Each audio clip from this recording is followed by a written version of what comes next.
Chapter 4, V-pleats. Here in Chapter 4 we look at how V-pleats are made. So V-pleats are two lines of pleats which meet along a common axis.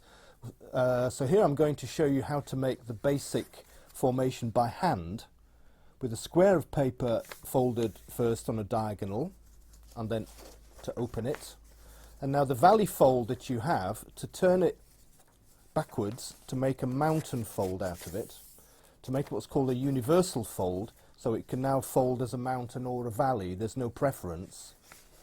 To fold the paper here, and now to take one of the corners up to the 90-degree corner and fold,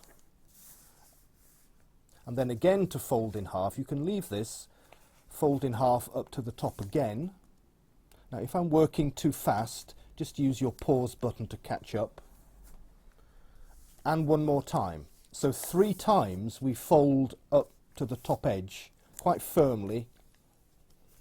So what this does by folding 3 times is to divide the paper into 8. So now with 8 folds that are a random collection of mountains and valleys, we're going to form 7 separate universal folds. So every valley fold turned backwards to make it a mountain, like the first one, the longest one. The second is a valley, so also make it a mountain.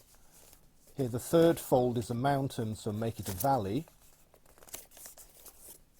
The next is a valley, so also make it a mountain. Valley, also make it a mountain.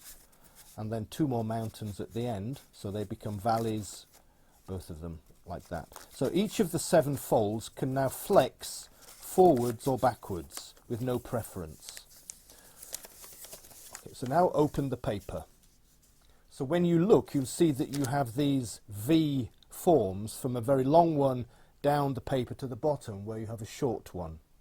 So now to pick the paper up and hold it with your thumbs on the front and fingers on the back.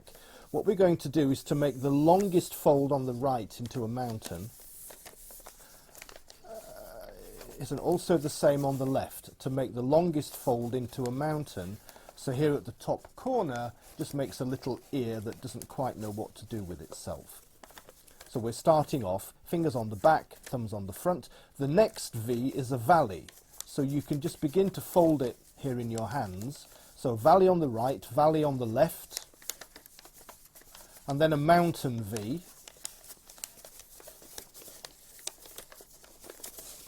Here, so I'm working symmetrically in 2 hands, then collapsing the paper as I work, and then a valley after that, and slowly going down the sheet from top to bottom, just collapsing all of the V's. The last 1 or 2 need to be made perhaps separately. So in the end, there you can put it down and just press it flat so that the paper is a stick. All the paper is inside with different layers. So when you open it out, then you see everything inside. So with one movement, this can open and close. So V-pleats have this property that they can flex from open to close. So later in the chapter and also later in the book, this idea is developed into quite complex forms.